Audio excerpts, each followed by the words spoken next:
자, 여러분은 고양이를 몇 마리나 키우시나요? SNS에 고양이 2마리가 같이 뛰어놀며 함께 잠을 자는 모습을 보고 혹해서 둘째 고양이를 계획하시는 분들이 많습니다. 하지만은요, 둘째 고양이를 들였다가 첫째가 힘들어해서 제게 상담을 오시는 경우가 굉장히 많다는 거 혹시 아시나요? 사실 제게 둘째 입양에 대해서 상담 오시는 분들 대부분은요, 저는 그냥 한 마리만 잘 키우라고 말씀드리는 편입니다. 물론 합사가 잘 되면은요 좋겠지만, 만약 실패한다면요 그 대가는 생각보다 클 수도 있기 때문에 그렇습니다. 자, 저는 수의사 윤쌤이고요. 오늘은요, 만약 둘째를 들였는데 실패했다면 어떻게 해야 하나, 이런 주제로 이야기를 한번 해보도록 하겠습니다.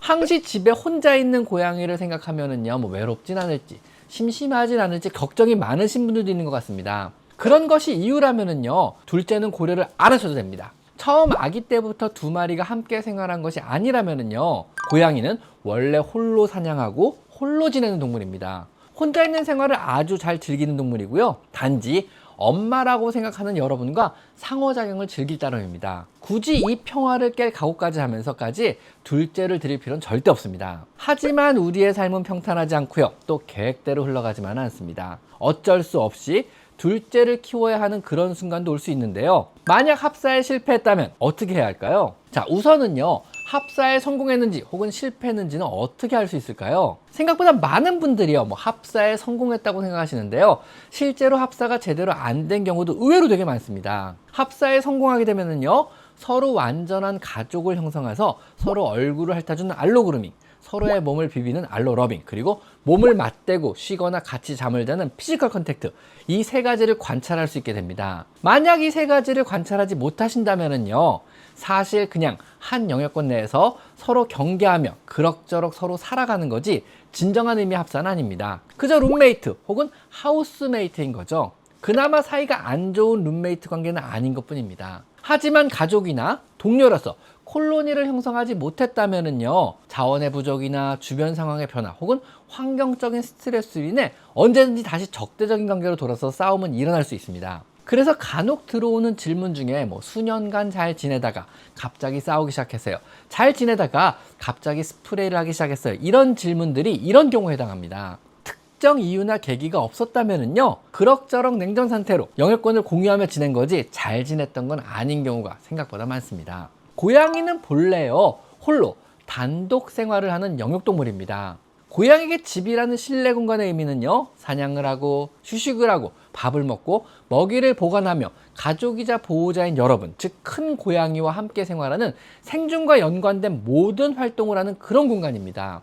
즉 영역이란 것은요, 생존과 직결된 자산인 것입니다. 합사란 것은요, 첫째 고양이의 동의 없이 갑자기 침입자를 들이는 행위고요, 이 과정에서 첫째 고양이는요, 영역과 자원을 빼앗기는 것입니다. 첫째가 이 과정을 인정하고요, 동의한다면은요, 합사가 잘 마무리되는 것이고, 이 과정에 첫째가 만약에 동의를 안 하면은요, 합사는 실패하게 되는 겁니다. 합사의 과정에서 당연히 영역의식이 강하고 대범하며 용감한 고양이라면은요, 어떻게든 싸워서 내쫓으려고 할 것이고, 소심하고 겁이 많은 아이라면요, 구석에 숨어서 자신의 영역이 침범당하는 것을 마음을 졸이며 바라보기만 할 뿐일 것입니다. 항시 침입자가 무엇을 하는지 관찰하고 신경을 곤두세우고 혹시라도 나를 공격하진 않을지 불안할 것입니다. 마음이 안 맞는 상대와 한 공간에 사는 것은요, 생각보다 굉장히 괴로운 일입니다. 이건 사람도 마찬가지 아닌가요? 이런 종류의 소셜 스트레스는요, 오랜 기간 지속된다면요, 삶의 질 역시 나빠지며 방광염과 같은 여러 만성 질병을 호소할 수도 있고요, 스프레이 같은 극단적인 스트레스 증상을 호소하기도 합니다. 자, 그럼 합사가 실패하여 첫째가 스트레스를 심하게 받는다면 이때는 어떻게 해줘야 할까요? 사실 제일 편하고 좋은 방법은요, 둘째를 다른 곳으로 보내는 것입니다. 파양이죠. 하지만 둘째를 다른 곳으로 보내기 힘들다면요, 그 경우는 어떻게 할까요? 자, 그런 경우는요, 환경을 아주 많이 개선해보고 그 후에 약물을 써보는 것도 방법입니다. 충분한 밥그릇과 충분한 수유 화장실, 충분한 도망갈 공간들과 캣타워, 스크래치 포스트와 여기저기 숨을 충분한 공간들을 마련하고요, 펠리웨이 멀티캣과 같은 페로몬도 설치해주고 카민 칼라 같은 페로몬 칼라 역시 채워주어서 스트레스를 최소로 낮추어줘야 합니다. 필요하다면 캣티오 역시 설치하여 실내에서 받는 여러 다양한 소셜 스트레스를 풀 공간 역시 만들어주면 좋습니다. 포인트는요, 여러 밥이나 물이나 화장실 같은 이런 리소스들을 충분히 과도할 정도로 충분히 넓게 나누어서 아주 많은 수를 배치하고요. 막다른 길이 없도록 충분한 수직 공간, 올라갈 곳을 아주 많이 만들어주는 겁니다. 즉, 두 마리가 살기 충분한 살만한 공간을 만들어줘서 최대한 덜 부딪히게 해주는 거죠. 친하게 만드는 게 아니고요. 이런 환경적인 변화를 주어도 여전히 첫째가 힘들어한다면요, 그 다음 단계로 약물 사용을 시도해보는 겁니다. 즉, 약을 사용해서 스트레스를 확 낮춰버리는 거죠. 약물을 사용할 때는요, 스트레스를 심하게 받는 쪽인 첫째에게 먼저 사용하는 것이 원칙이기는 하나, 만약 둘 다 스트레스를 받는다면요, 동시에 적용하기도 합니다. 동물병원에 가셔서요, 선생님과 충분히 상의 후에 약을 먹이기 시작합니다. 약은 주로 항불안제를 처방하게 되고요. 항불안제를 시간과 동시에 다시 격리를 하고 2주 정도에 걸쳐서 합사 과정을 천천히 단계를 밟아가며 새로 시작해 보는 겁니다. 이때 약물을 사용한 합사 성공률은요, 비교적 높은 편으로요, 약 60-70%의 관계에서 개선된다는 이런 통계가 있습니다. 항불안제를 사용해 합사에 성공하더라도 최소 6개월 정도는 유지시켜 주셔야 하고요. 6개월 뒤부터 서서히 약물의 농도를 다시 줄여보는 겁니다. 만약 다시 사이가 안 좋아지는 갈등 행동이 조금이라도 관찰되기 시작한다면요, 다시 약물의 농도를 높이고요. 이때부터는 아마 평생에 걸쳐서 약을 먹여야 될 수도 있습니다. 합사에 실패한 것을요, 항불안제를 사용한다고 서로 사이가 좋고 친하게 잘 지내게 되진 않습니다. 이건 사랑의 묘약은 아니니까요.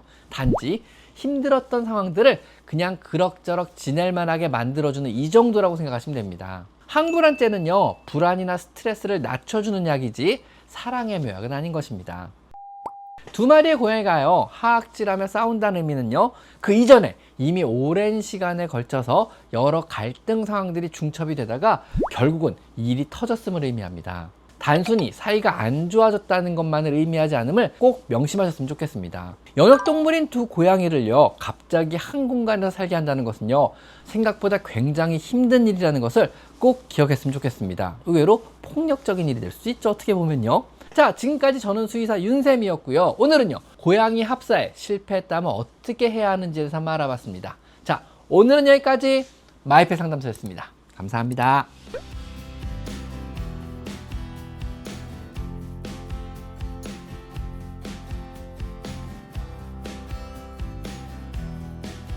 제 채널에서 이곳 스토어를 클릭하시면 제가 추천하는 여러 고양이 용품들을 구입할 수 있습니다. 제가 엄선한 믿을 수 있는 사료와 간식 그리고 용품을 모아놓았으니 참고하시면 많은 도움이 될 것입니다.